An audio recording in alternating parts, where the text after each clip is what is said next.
ఈరోజు నెల్లూరు జైల్లో పిన్నెల రామకృష్ణ రెడ్డి గారిని వాళ్ళ బ్రదర్ని కలవటం జరిగింది. నిజంగా చాలా బాధగా ఉంది. ఈ రాష్ట్రంలో కూటమి ప్రభుత్వం అరాచక పాలనకి, అక్రమ కేసులకి పిన్నెల రామకృష్ణారెడ్డి గారి కేసు ఒక నిదర్శనం అని కూడా చెప్పచ్చు. ఎందుకంటే స్పష్టంగా తెలుగుదేశం వాళ్ళని పొడిచి చంపుకున్నారు అని చెప్పి సాక్షాత్తు ఎస్పీ శ్రీనివాస్ గారే చెప్పడం జరిగింది. మీరందరూ కూడా విన్నారు, చూశారు. పచ్చపత్రికైన ఈనాడులో పెద్ద అక్షరాలతో రాశారు, ఆధిపత్య పోరులో తెలుగుదేశం కార్యకర్తల్ని వాళ్ళకు వాళ్ళే పొడిచి చంపేశారు అని చెప్పి. ఇంత క్లియర్ కట్గా ఒకే పార్టీలో వాళ్ళకి వాళ్ళు కొట్టుకొని చచ్చి వాళ్ళే పొడుచుకుంటే సంబంధం లేని మా నాయకుడిని ఈరోజు పిన్నెల రామకృష్ణారెడ్డి గారిని వాళ్ళ బ్రదర్ని అరెస్ట్ చేసి వేధించడం ఎంత దురదృష్టకరం ఒకసారి చూడండి. ఎందుకంటే చంద్రబాబు నాయుడు కూటమి ప్రభుత్వం అధికారంలోకి వచ్చిన రోజు నుంచి పిన్నెల రామకృష్ణ గారి కుటుంబం మీద ఏ విధంగా కక్ష సాధిస్తున్నారో మనం అందరం చూస్తున్నాం. 16 నెలల్లో 16 కేసులు పైగా వేసి ఎలా వేధిస్తున్నారో కూడా మనం కళ్ళారా చూసాం. అసలు తెలుగుదేశం వాళ్ళు రిగ్గింగ్ చేసుకుంటుంటే ఆ రిగ్గింగ్ ఆపిన కారణాన్ని చూపించి అది కూడా ఒక కేసు పెట్టి గతంలో కూడా దాదాపుగా 52 నుంచి 54 రోజులు లోపల పెట్టడం మనం గమనించాం. అంటే ఎటుపోతుంది పోలీసు వ్యవస్థ, ఎటుపోతుంది? రెడ్ బుక్ రాజ్యాంగానికి అనుగుణంగా లోకేష్ చెప్పిన దానికి తానా అంటే తందానా అన్నట్టుగా పోలీస్ వ్యవస్థ మారిపోవటం చాలా దురదృష్టకరం. కాకి చొక్కాలు వేసుకోవాల్సిన వాళ్ళు పసుపు చొక్కాలు వేసుకొని ఈరోజు అక్రమ కేసులు పెట్టుకుంటూ పోతుంటే ఏం మెసేజ్ ఇస్తున్నారు మీరు? రాబోయే కాలంలో దీనికి 10 ఇంతలు చేయమనా? పాలిటిక్స్ని భ్రష్టు పట్టిస్తున్నారు. ఎవరైతే ఈరోజు తప్పుడు కేసులు పెట్టి పిన్నెల రామకృష్ణారెడ్డి గారి కుటుంబం మీద లోపల పెట్టి వేధిస్తున్నారో వాళ్ళకి సూటిగా చెప్తున్నాం. ఏదో ఈరోజు మీ పని అయిపోయిందని సంకలు గుద్దుకుంటున్నారేమో. ఇంతవరకు మా నాయకుడు జగన్మోహన్ రెడ్డి గారు చెప్పినట్టుగా ఎవరి జోలికి మేము వెళ్ళలేదు. ఏ పార్టీ అయినా, ఏ కులమైనా, పేదవాడు అర్హుడైతే అన్ని సంక్షేమ పథకాలు ఇచ్చాం, అభివృద్ధి చేశాం, ఎవరి మీద ఒక తప్పుడు కేసు పెట్టకుండా ముందుకు వెళ్ళాం. కానీ ఈరోజు మీరు చేస్తున్నది చాలా తప్పు. దీనికి 10 ఇంతలు మీరు అనుభవించడానికి రెడీగా ఉండండి అని కూడా హెచ్చరిస్తున్నాం. ఎందుకంటే ఈరోజు కోర్టు ఇచ్చింది పిన్నెల రామకృష్ణారెడ్డి గారికి స్పెషల్గా బెడ్డు, భోజనము, ఆయనకి ఇవ్వాల్సినవి ఏమున్నాయో కోర్టు చెప్పిన తర్వాత కూడా లోపల కూడా అవి ఇవ్వకుండా, టిఫిన్ పెట్టకుండా, భోజనం పెట్టకుండా మానసికంగా కూడా ఆ మనిషిని వేధించడం ఎంతవరకు కరెక్టు? చెయ్యని తప్పుకి కేసు పెట్టి లోపల పెట్టారు. లోపల పెట్టిన తర్వాత ఈరోజు కోర్టు ఇచ్చిన ఆర్డర్ని బేఖాతరు చేస్తూ భోజనం కూడా పెట్టడం లేదంటే మీరు ఏం ఉద్దేశంతో చేస్తున్నారో చెప్పాలి. లోపల ఉన్న ఆఫీసర్లు కానీ పైన ఉన్న ఆఫీసర్లు ఒకరి మీద ఒకరు చెప్పుకుంటూ తప్పించుకుంటున్నారు. రేపు ఈ ఆఫీసర్లందరూ ఇక్కడే పనిచేయాల. రేపు మీ పరిస్థితి ఏంటో ఒకసారి చూడండి. ఎందుకంటే ఆఫీసర్లు అన్న వాళ్ళు రూల్స్కి కట్టుబడి పనిచేయాలి. అంతేగాని లోకేష్కి, చంద్రబాబు నాయుడుకి భజన బ్యాచ్ లాగా పనిచేయకూడదు. ఈరోజు రాష్ట్రంలో మీరు చూస్తే ఆడపిల్లల్ని వేధించేది తెలుగుదేశం వాళ్ళు, ఆడపిల్లల్ని రేపులు చేసి చంపేది తెలుగుదేశం పార్టీ వాళ్ళు, గంజాయి డ్రగ్స్ ముఠాలని నడిపించేది తెలుగుదేశం పార్టీ వాళ్ళు, అక్రమంగా ఈరోజు బెల్ట్ షాపులు మద్యాన్ని ప్రవహింపజేసేది తెలుగుదేశం పార్టీ వాళ్ళు, ఇల్లీగల్గా ఇసుక నమ్మేది తెలుగుదేశం పార్టీ వాళ్ళు. చేసే తప్పులన్నీ తెలుగుదేశం వాళ్ళు చేస్తుంటే వాళ్ళని పట్టుకోవడం ఆపేసి, వాళ్ళ మీద కేసులు పెట్టడం ఆపేసి ఈరోజు తెలుగుదేశం పార్టీ వాళ్ళు మాకు వీడు నచ్చలేదు, వీడి మీద కేసు పెట్టు, వీడు నచ్చలేదు, వీడి మీద కేసు పెట్టు, లేదా వీడు పవర్ఫుల్, వీడు ఊర్లోంచి బయటకు పోవాలి. వాళ్ళు రాసిచ్చిన పేర్ల మీద మీరు తప్పుడు కేసులు పెట్టుకుంటూ ఈరోజు అక్రమంగా అరెస్టులు చేసి లోపల పెడితే భయపడి పారిపోతామా? ఈరోజు కూటమి ప్రభుత్వం ఎంత వరస్ట్గా తయారైందంటే ఎక్స్ మినిస్టర్లు, ఎక్స్ ఎమ్మెల్యేలు, ఎక్స్ ఎంపీలు, ఐఏఎస్ ఆఫీసర్లు, ఐపీఎస్ ఆఫీసర్లు, వ్యాపారస్తులు ఎవ్వరూ లేదు. వాళ్ళకి నచ్చలేదు అంటే అక్రమంగా కేసు పెట్టడం, లోపలేయటం. ఇలా తెలుగుదేశం పార్టీ చెప్పినట్టు ఈరోజు చేస్తున్నారు. కాబట్టి పోలీస్ వ్యవస్థ ఎంత దిగజారిపోయిందో మొన్న కేంద్రం ఇచ్చిన ర్యాంకింగ్లో మీరే చూశారు. 36th ప్లేస్కి వచ్చింది. దీనికి చంద్రబాబు నాయుడు హోంమంత్రి అనిత గారు సిగ్గుపడాలి. ఈ పోలీస్ వ్యవస్థ సిగ్గుపడాలి.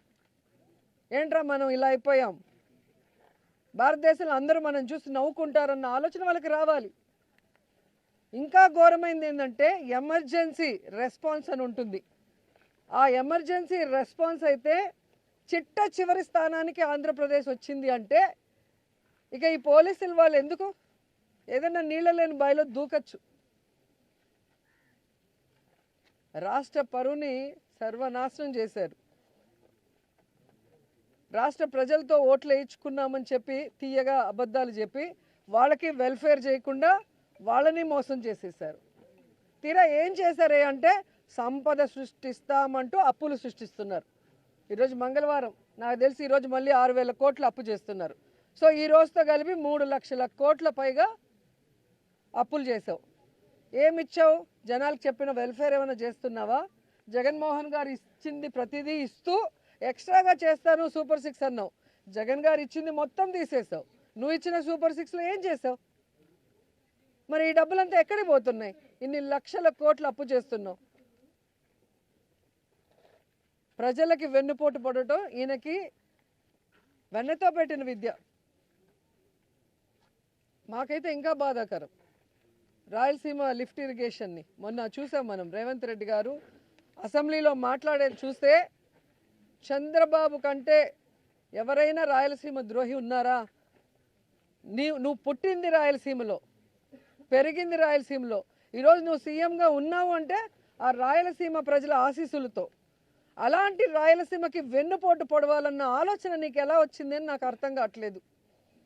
ఆ రోజేమో రాష్ట్ర విభజనకి సంతకం చేసావు, ఆంధ్రప్రదేశ్ని సర్వనాశనం చేసావు.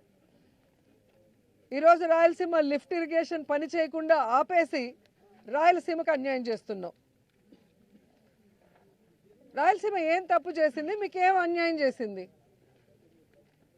ఈరోజు రాయలసీమ కరువు శాశ్వతంగా పరిష్కరించాలన్న ఒక గొప్ప ఉద్దేశంతో జగన్మోహన్ రెడ్డి గారు ఈ రాయలసీమ లిఫ్ట్ ఇరిగేషన్ తీసుకొచ్చారు. 960 కోట్లు దీనికి వెచ్చించడం జరిగింది. మన శ్రీశైలంలో వాటర్ని మన రాయలసీమకే కాదు ముఖ్యంగా నెల్లూరు జిల్లాకు కూడా సాగునీరు తాగునీరు ఇస్తారు ఆ ప్రాజెక్టు పూర్తయితే. అలాంటి ప్రాజెక్ట్ని పూర్తి చేయాల్సింది పోయి హైదరాబాద్లో మీ ఆస్తుల్ని కాపాడుకోవడం కోసం ఈరోజు రాయలసీమ భవిష్యత్తుని మీరు ఎలా తాకట్టు పెడతారు? మీరు రాయలసీమకి వెన్నుపోటు పొడిచిన విషయము ఈరోజు మీ పార్ట్నర్ ఓటు నోటు కేసులో నీతో పాటు దొంగ మీ పార్ట్నరే స్వయంగా అసెంబ్లీలో ప్రకటించారు. నేను రాయలసీమలో పుట్టాను, రాయలసీమ అంటే నాకు ఇష్టమని ఇంకొకటి చెప్తాడు. Pawan Kalyan deputy CM. మరి ఎక్కడికి వెళ్ళావు పవన్ కళ్యాణ్? ఈరోజు రాయలసీమకు అన్యాయం జరుగుతుంటే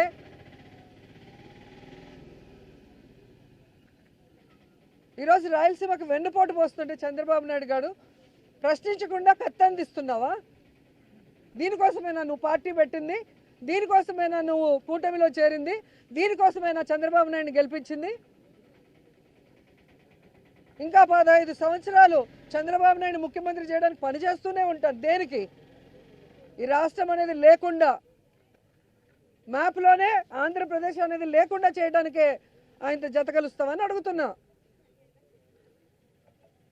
మీరు వచ్చింది రాష్ట్రాన్ని బాగు చేయడానికో రాష్ట్ర ప్రజలకు మంచి చేయడానికో కాదనేది అందరికీ అర్థమవుతుంది.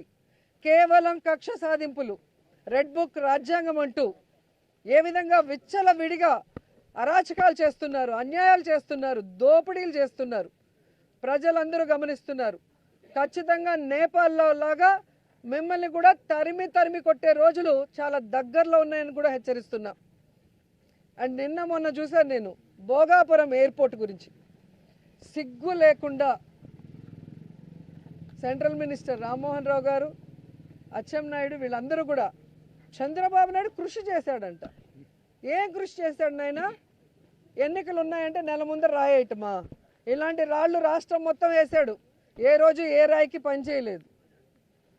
జగన్మోహన్ రెడ్డి అక్కడికి వెళ్ళి ల్యాండ్ అక్విజిషన్ చేయటం కానీ, అక్కడున్న రైతులకి కాంపన్సేషన్ ఇచ్చి పునరావాసం కల్పించడం దగ్గర నుంచి దానికి అమౌంట్ని కేటాయించి దాన్ని శరవేగంగా పనులు చేయించడం అనేది అందరూ గమనిస్తున్న విషయం. అండ్ సాక్షాత్తు జిఎంఆర్ హెడ్ మల్లికార్జున్ గారే చెప్పారు కదా, ఆ రోజుల్లో వైఎస్ఆర్ గారి చేతుల మీదుగా శంషాబాద్ ఎయిర్పోర్ట్ కట్టాను, ఈరోజు ఆయన కొడుకుల చేతి మీదుగా భోగాపురం ఎయిర్పోర్ట్ కడుతున్నా, నాకు చాలా హ్యాపీగా ఉంది అని. ఇంత స్పష్టంగా వాళ్ళు పబ్లిక్గా మీటింగ్స్లో చెప్పిన దాన్ని ప్రజలు వినలేదనుకున్నారా, చూడలేదనుకున్నారా, లేదా మతిమరుపులు ప్రజలకు అనుకున్నారా? సిగ్గు లేకుండా అబద్ధాన్ని చెప్తున్నారు. ఇదే రామ్మోహన్ గారిని నేను సూటిగా ప్రశ్నిస్తున్నా, మీకు దమ్ము ధైర్యం ఉంటే ఆల్రెడీ చంద్రబాబు నాయుడు అదే సమయంలో నెల్లూరులోను కుప్పంలో కూడా ఎయిర్పోర్ట్ కడతానని రాయేశాడు కదా, మరి భోగాపురం కట్టగలిగిన వాళ్ళు ఎందుకు ఇవి కట్టలేకపోయారు? మీ అబద్ధాలు నమ్మటానికి ఎవ్వరు లేరు. మీరు నిరూపించుకోవాలి అంటే ఈ నెల్లూరులో ఎయిర్పోర్టు, కుప్పంలో ఎయిర్పోర్టు మీ చంద్రబాబు నాయుడు స్టోన్ వేశాడు కదా 2019లో, దాన్ని పూర్తి చేసి చూపించండి. ఈ రామ్మోహన్ రావు కేవలం మైకుల ముందు మాట్లాడటానికి తప్ప పనిచేయడానికి పనికిరాడు అని నేషనల్ మీడియానే ఏ విధంగా గడ్డి పెట్టిందో మీరు చూశారు. మొత్తం దేశంలోనే మన రాష్ట్ర పరువుని ఈ మంత్రి గారు ఎలా తీశారో అందరూ చూశారు. ఇంకా సిగ్గు లేకుండా ఆయన అబద్ధాలు మాట్లాడుకుంటుంటే ఇలాంటి వాళ్ళని ఏం చేయాలో అర్థం కావట్లేదు. నాకు తెలిసి విదేశాల్లో అయితే ఇలా తప్పుడు వాగ్దానాలు చేసే వాళ్ళని, అబద్ధపు మేనిఫెస్టోలు ఇచ్చే వాళ్ళని, ప్రజల్ని మోసం చేసే వాళ్ళని ఎత్తి లోపలేస్తారు జైల్లో. ఇక్కడ వ్యవస్థల్ని మేనేజ్ చేసుకోవటం, ప్రజల్ని మోసం చేయటం, వెన్నుపోటు పోవటం వీళ్ళకి అలవాటైంది. కానీ ప్రజలు ఇంకా సహించే పరిస్థితిలో లేరు. మొన్న ఈ మధ్య మీరు చూశారు కదా, మెడికల్ కాలేజ్ ప్రైవేటీకరణ విషయంలో కానీ, రైతుల విషయంలో కానీ ప్రజలంతా రోడ్డు మీదకి వచ్చి ఈ కూటమి ప్రభుత్వం మీద ఎంత కోపంగా ఉన్నారు, ఎంత ఆవేశంగా ఉన్నారో కళ్ళారో చూశారు. కాబట్టి ఇంకా ఇలాంటి అక్రమ కేసులు పెట్టుకుంటూ మా నాయకుల్ని ఇబ్బంది పెట్టాలి, అలాగే రాయలసీమకి, ఆంధ్రాకి, ఉత్తరాంధ్రకి అన్యాయం చేయాలని ప్రాంతీయ అసమానతల్ని కల్పిస్తూ వాళ్ళకి గొడవలు పెట్టాలనుకుంటే మాత్రం వీళ్ళని తరిమి కొట్టేది ఖాయం. అండ్ పిన్నెల్లి రామకృష్ణ గారి కుటుంబానికి వైఎస్ఆర్సీపీలో జగనన్న నుంచి మేమందరం కూడా పార్టీ మొత్తం ఆయన వెనకున్నాం, ఆయనకు అండగా ఉన్నాం. పార్టీ పెట్టక ముందు నుంచి అన్నతో నడిచిన వ్యక్తి, పార్టీ కమిట్మెంట్ ఉన్న వ్యక్తి. అలాంటి మంచి వ్యక్తిని తప్పుడు కేసు పెట్టి లోపల పెట్టడం మీరు చేసిన పెద్ద తప్పు. ఇప్పటికైనా సరిదిద్దుకోండి, లేదంటే దీనికి 100 రెట్లు మీరు అనుభవించాల్సి వస్తుందని కూడా హెచ్చరిస్తున్నాం.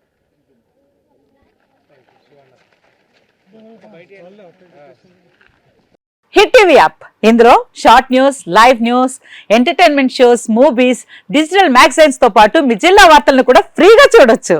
ఇంకెందుకు ఆలస్యం, వెంటనే హిట్ టీవీ యాప్ ని డౌన్లోడ్ చేసుకుని ఫ్రీగా ఎంటర్టైన్మెంట్ పొందండి. Hit TV app, hit TV app, please download hit TV app. Hit TV app ని ఫ్రీగా డౌన్లోడ్ చేసుకుని ఎంజాయ్ చేయండి. మీకు నచ్చిన ఎంటర్టైన్మెంట్ కోసం హిట్ టీవీ యాప్ ని ఫ్రీగా డౌన్లోడ్ చేసుకుని ఎంజాయ్ చేయండి. హిట్ టీవీ యాప్ ని డౌన్లోడ్ చేసుకుని ఆస్వాదించండి, ఆశీర్వదించండి. ఇంతమంది సెలబ్రిటీలు హిట్ టీవీ యాప్ ని డౌన్లోడ్ చేసుకోండి అని చెప్తున్నారంటే ఎంత మంచి యాప్ ఆలోచించండి. అమెరికా అమెరికా అమెరికా అమెరికాలో చదవాలనుకునే వాళ్ళకి విశ్వసనీయమైన పేరు మన శౌర్య కన్సల్టెన్సీ. UK లో 1 year masters, UK లో 1 year masters, 2 years work permit up to 5 years visa. Contact Saurya Consultancy. Contact 89851 89851.